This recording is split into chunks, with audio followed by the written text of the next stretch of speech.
Emma Goldman, a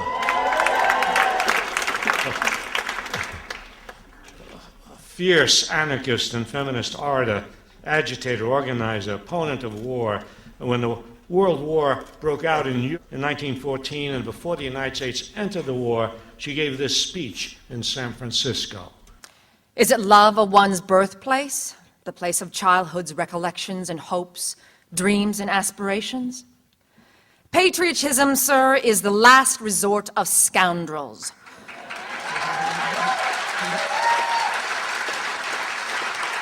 Said Dr. Johnson.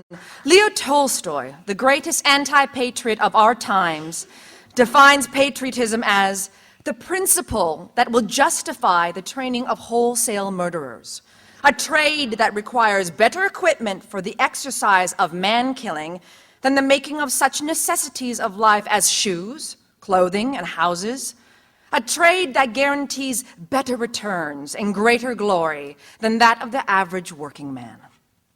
Indeed, conceit, arrogance, and egotism are the essentials of patriotism. Let me illustrate. Patriotism assumes that our globe is divided into little spots, each one surrounded by an iron gate. Those who have had the fortune of being born onto some particular spot consider themselves better, nobler, grander, more intelligent than the living beings inhabiting any other spot. It is, therefore, the duty of everyone living on that chosen spot to fight, kill, and die in the attempt to impose his superiority upon all the others. The inhabitants of all the other spots reason in like manner, of course, with the result that, from early infancy, the mind of the child is poisoned with the blood-curdling stories about the Germans, the French, the Italians, the Russians, etc. When the child has reached manhood, he is thoroughly saturated with the belief that he is chosen by the Lord himself to defend his country against attack or invasion of any foreigner.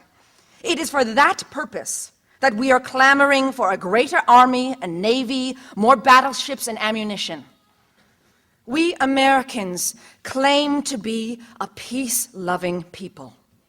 We hate bloodshed. We are opposed to violence. Yet we go into spasms of joy over the possibility of projecting dynamite bombs from flying machines upon helpless citizens.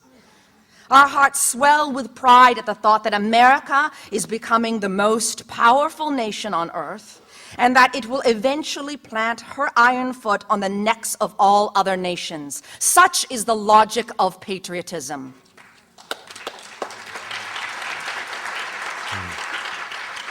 Thinking men and women the world over are beginning to realize that patriotism is too narrow and limited a conception to meet the necessities of our time. The centralization of power has brought into being an international feeling of solidarity among the oppressed nations of the world. A solidarity which represents a greater harmony of interests between the working men of America and his brothers abroad than between the American miner and his exploiting compatriot.